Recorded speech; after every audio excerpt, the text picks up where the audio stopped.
नमस्कार दोस्तों। तो पिछली वीडियो में हमने मोहम्मद बिन तुगलक के बारे में पढ़ा, तो आज हम पढ़ेंगे फिरोज शाह तुगलक के बारे में, जिसका शासनकाल रहा 1351 ईस्वी से 1388 ईस्वी तक। फिरोज शाह तुगलक मोहम्मद बिन तुगलक का कज़न ब्रदर था और फिरोज शाह तुगलक के टाइम ही शरीयत के जो नियम थे वो फिर से उनको विशेष महत्व दिया गया था।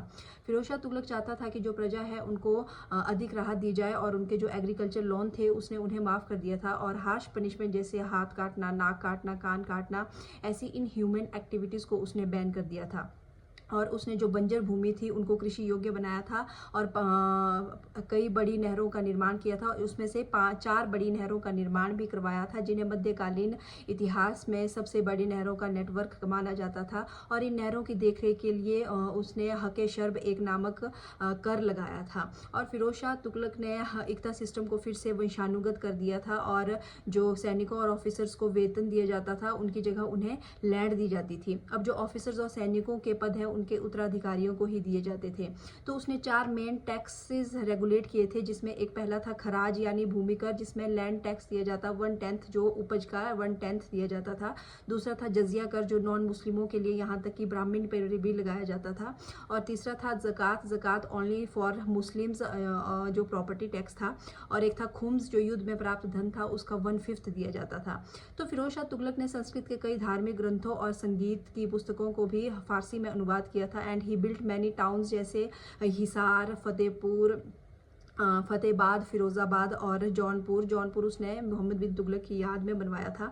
और उसने कई हॉस्पिटल, मस्जिद, डैम्स भी बनवाए थे। और बिजली गिरने से जो क्षतिग्रस्त हुआ था कुतुब मीनार, उसकी 5th स्टोरी को उसने फिर से रीबिल्ड किया था और उसने अपनी राजधानी फिरोज़ाबाद के लिए शिफ्ट कर दी थी। और सम्राट अशोक के 2 पिलर उसने एक टोपरा, अम्बाला और एक मेरठ से मंगवा कर दिल्ली में स्थापित कर दिए थे। उसे स्लेव्स रखने का बहुत शौक था और उसके टाइम उसके पास थे 1,80,000 स्लेव्स और उसने इस डिपार्टमेंट को नाम दिया था दीवाने बंदगान।